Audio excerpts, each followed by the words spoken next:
Hi, you guys. I'm going to tell you a story. Back in 7th grade, yes, 7th grade, that's a long time ago, I was sitting there in my classroom, and my school, for some odd reason, didn't have the heater turned on during the middle of winter. Didn't make any sense.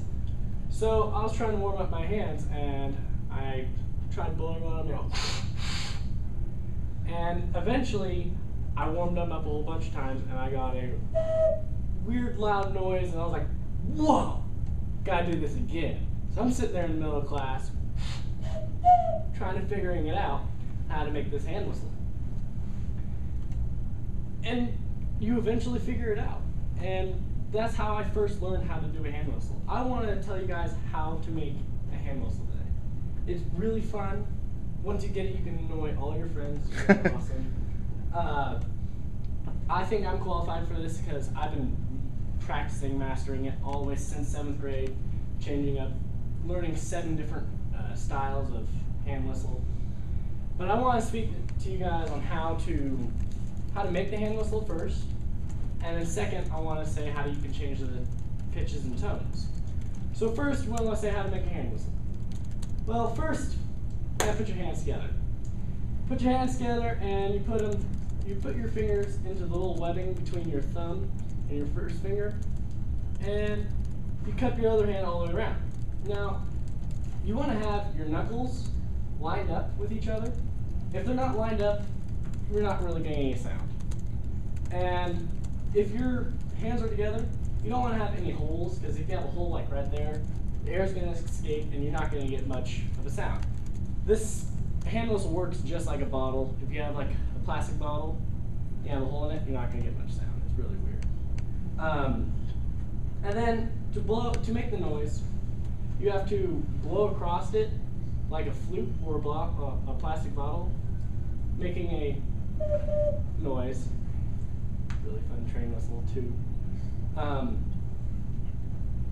You just have to make sure there's no holes. You don't want to be compressing the entire time or else your hands will get tired. And yeah, I want to be relaxed. You can get muscle memory, like I apparently have muscle memory for it because I can do it all the time. But there's a guy called Jackie,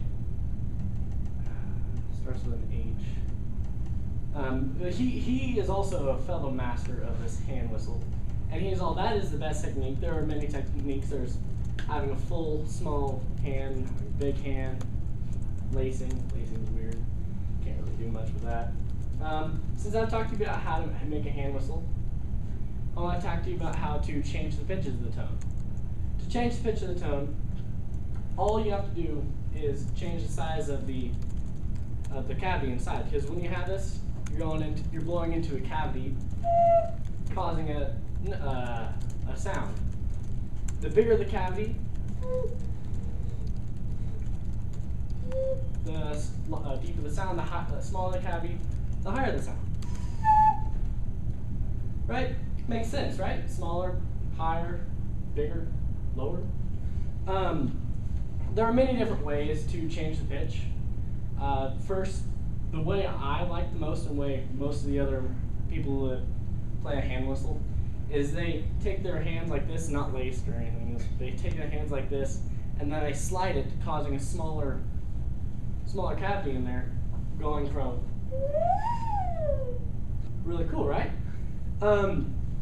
Another great way to change the pitch of the hand whistle is by opening up your outer hand completely, letting the air escape. It causes a different